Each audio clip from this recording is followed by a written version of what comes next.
अल्हम्दुलिल्लाहि वस्सलातु वस्सलामु अला रसूलिल्लाह अम्मा बाद। जनाजे के मसाइल के ऊपर बात हो रही है। आज हम जो देखेंगे वो ये है कि नमाज जनाजे का तरीका। देखिए, नमाज जनाजा का जो तरीका है इसकी कुछ शर्तें हैं।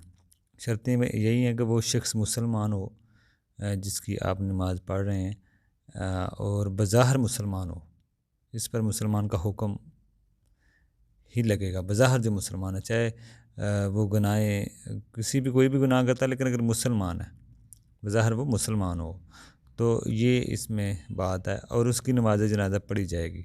बाकी नमाज के लिए जो शर्तें हैं वो नमाज जनाजा के लिए शर्तें क्या होंगी, इसकी कोई अलग से खैर दलील की ज़रूरत नहीं है, क्योंकि इसको भी नमाज ही कहा जाता है। ठीक है ना। शर्त यही है कि अगर वो जनूबी है तो वो गुस्ल करे, वज़ू करना, मुकम्मल तहारत, ये शर्त है। ठीक है ना। जैसे आम शर्तें हैं नमाज में। ठीक है ना। तो इसी तरह नमाज जनाजा को भी सलात बोला गया है, इसमें भी वही शर्तें आएंगी। इसके लिए अलग से कोई दलीलों की ज़रूरत नहीं है। बाद लोग कहते हैं कि अगर नमाज निकल रही हो तो तयम्मुम कर लिया जाए, क्योंकि जहनों में ये एक तसव्वुर है कि अगर जनाजे की नमाज निकल गई तो दोबारा नहीं पढ़ सकते, लेकिन ऐसा मसला नहीं है। लेकिन जो लोग रह जाएं वो दोबारा भी अगर पढ़ना चाहें तो वो नमाज जनाजा पढ़ सकते हैं, ये जायज़ है। दूसरा मसला चप्पल का, कि चप्पल में भी क्या नमाज जनाजा पढ़ सकते हैं। देखें, अगर चप्पल पाक हो तो पढ़ सकते हैं। बाद लोग चप्पल निकाल कर ऊपर खड़े होकर पढ़ रहे होते हैं। देखें, इसका कोई फ़ायदा नहीं है। जिस तरह नमाज में किबला है, इसमें भी किबले का लिहाज रखा जाएगा। चप्पल का जो मसला है वो यही है कि ऊपर खड़े होने से क्या होगा, या फिर आप साइड पे कर दें, वैसे ही खड़े हों, या चप्पल साफ़ है तो जैसे आम नमाज का हुक्म है, इसमें भी वही हुक्म है। और बाकी किबला, जैसे आम नमाज़ों में किबला, इसमें भी किबले का लिहाज रखा जाएगा। देखें, दूसरा, जनाजे की नमाज में जमात शर्त नहीं है। अकेले के लिए भी नमाज जनाजा पढ़ी जा सकती है।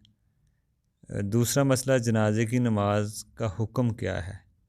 ये फ़र्ज़ कफ़ाया है। एक मोमिन का हक़ है कि उसकी जनाजे की नमाज़ पढ़ी जाए। ठीक है ना। जनाजे की नमाज सिर्फ़ खड़े होकर ही पढ़ेंगे, लेकिन अगर मजबूरी हो तो बैठ कर भी बंदा पढ़ सकता है। तो दूसरा मसला नीयत का है कि नीयत का भी होना चाहिए। जनाजे की जो नमाज है इसकी नीयत भी होनी चाहिए। ये कोई ज़रूरी नहीं है कि ज़बान से ही बोला जाए, बल्कि ये ज़बान से बोलना ये ज़रूरी नहीं है। ठीक है ना। क्योंकि ये साबित नहीं है कि आप ज़बान से बोलें। नीयत में इतना काफ़ी है कि हम जनाजे की नमाज़ पढ़ रहे हैं, एक सोच है। ठीक है ना। ये एक बुनियादी चीज़ है। दूसरा मसला, तकबीर तहरीमा कहेंगे, ये पहली तकबीर है। नमाज की जो शुरुआत करेंगे उसमें तकबीर तहरीमा है, ये पहली है। इसके बाद सूरत फ़ातिहा पढ़ेंगे। फ़िक़्ह अहनाफ़ के हाँ तो सूरत पढ़ना ज़रूरी नहीं है फ़ातिहा, लेकिन पढ़ सकते हैं आप। सूरत फ़ातिहा पढ़ सकते हैं। अहनाफ़ के यहाँ तो यही मसला है कि कुरान नहीं पढ़ सकते। वो कहते हैं कि दुआ की नीयत से आप पढ़ सकते हैं, वैसे नहीं। अहनाफ़ के यहाँ यही है। इसमें एक और मसला है कि ज़रूरी नहीं है कि फ़िक़्ह अहनाफ़ में है सब इमाम अबू हनीफ़ा ने ही कहा हो। जो भी फ़िक़्ह अहनाफ़ में, फ़िक़्ह हनफ़ी में जो चीज़ें पाई जाती हैं वो ज़रूरी नहीं है कि सब इमाम अबू हनीफ़ा ने ही कहा हो, ये ज़रूरी नहीं है। ये भी मसले का पता होना चाहिए। बाकी दूसरा मसला, औरत भी नमाज जनाजा पढ़ सकती है। देखिए, अगर नमाज जनाजा मस्जिद में हो रही है तो वो पढ़ सकती है।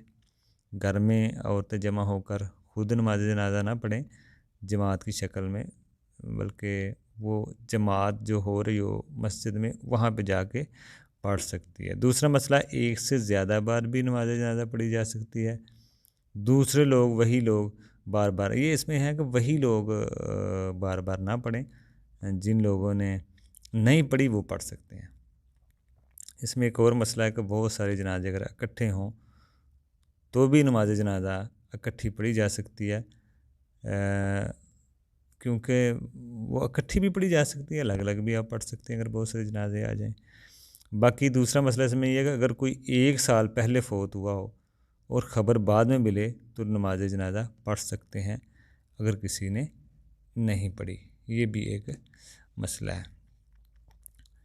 तो ये इसमें बात है।